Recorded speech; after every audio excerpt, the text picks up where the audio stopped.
வணக்கம் வியூவர்ஸ். நான் உங்கள் ரமேஷ், மஞ்சு ரமேஷ் மாஸ்டர் மீடியா. இன்னைக்கு நம்ம என்ன பார்க்க போறோம்னா, கடவுளே அஜித்தே. ஆமா, அந்த கடவுளே அஜித்தே அப்படிங்கிற அந்த கோஷம், அதற்கு திரு அஜித்குமார் அவர்கள் என்னை அப்படி கூப்பிடாதீங்க. அது என்னை ரொம்ப சங்கடப்படுத்துது அப்படின்னு சொன்ன அந்த வார்த்தைகள்.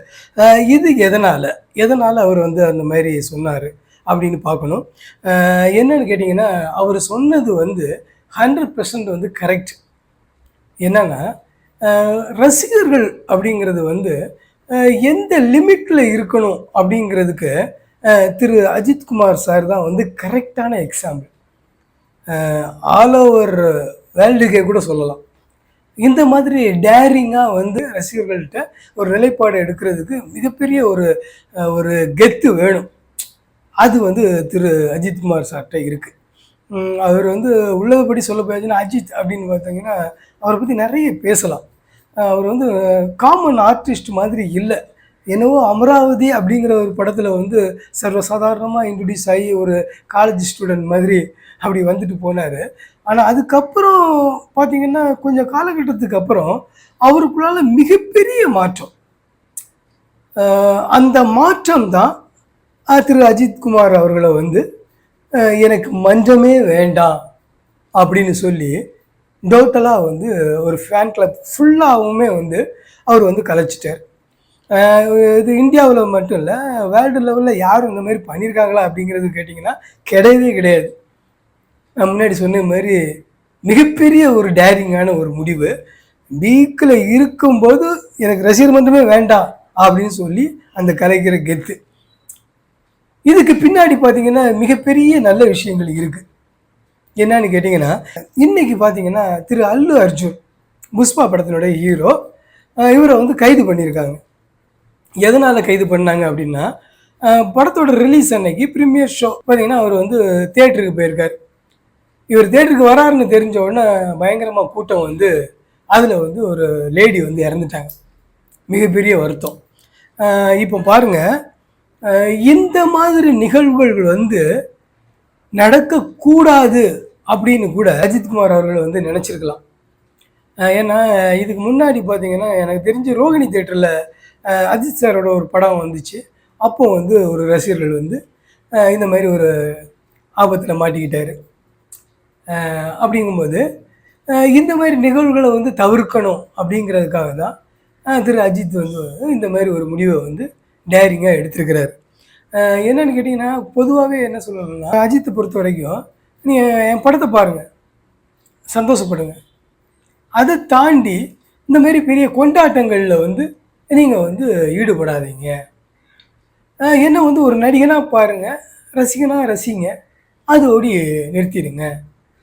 அதை தாண்டி இந்த கட் அவுட்டுக்கு பால் அபிஷேகம் பண்ணுறது, நீங்கள் கொண்டாடுறது, இந்த கடவுளே அஜித்தேங்கிறது, தலைங்கிறது, இதெல்லாம் வேண்டாம் அப்படிங்கிறாரு.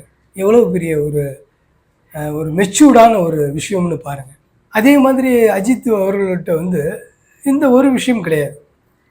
இன்னமும் சொல்ல போயாச்சுன்னா தனக்கு என்ன பிடிக்குதோ அதை தைரியமாக செய்கிறவர்.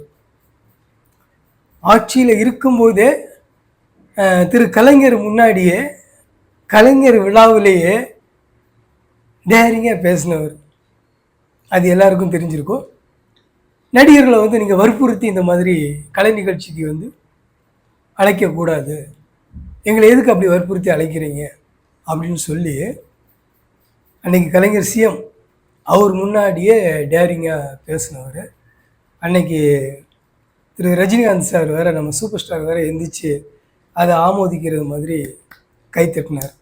அந்த அளவுக்கு டேரிங்கான ஒரு ஆள். அதையும் தாண்டி பார்த்தீங்கன்னா, இன்றைக்கி அவர் பாருங்கள், பைக் ரேசர், அப்புறம் இப்போ கார் ரேசர். அவர் அதுக்கான விஷயங்கள் அவருக்கு என்ன பிடிக்குதோ அதை அவர் செஞ்சுக்கிட்டே இருக்கிறார். நடிப்பு அப்படிங்கிறது என்னுடைய தொழில், அவ்வளவுதான், அதை தாண்டி எதுவுமே இல்லை அப்படின்னு ரசிகர்களை ஒரு ஒரு கட்டுக்குள்ளால அவர் நிற்க சொல்கிறார். இது யார் செஞ்சிருப்பா? இன்றைக்கி வரைக்கும் யாருமே செய்யலை. அந்த மாதிரி எல்லாருமே செய்யணும். ரசிகர்களை ஒரு கட்டுக்குள்ளால் வைக்கணும். ஏன்னா மிதமிஞ்சிய ஒரு கட்டுப்பாடற்ற ஒரு ரசிகர்கள் அவங்களுக்கும் இடைஞ்சல், சொசைட்டிக்கும் இடைஞ்சல். இந்த பாருங்கள், இன்றைக்கி வந்து அந்த லேடி பாவம் மரணம் ஆயிட்டாங்க. அவங்களுக்கு ஒரு குழந்த, ஹஸ்பண்டு. இந்த சூழ்நிலையை நினச்சி பாருங்கள்.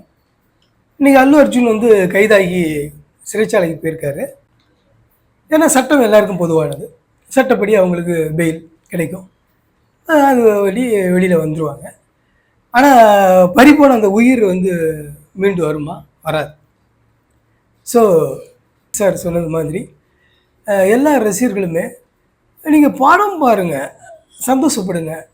அதை தவிர்த்து இந்த கடவுளே அஜித்தே, இந்த மாதிரி பாலாபிஷேகம், இந்த ஃபஸ்ட்டு டே ஃபஸ்ட்டு ஷோ, அந்த மோகம், அந்த கூட்டம் நெருக்கி அடிக்கிறது, இதையெல்லாம் வந்து தவிர்க்கணும். தவிர்த்தா தான் இந்த மாதிரி உயிரிழப்புகளை, அசம்பாவிதத்தை தவிர்க்க முடியும். இந்த விதத்தில் வந்து திரு அஜித் சாரை வந்து பாராட்டணும். Thank you sir. வணக்கம்.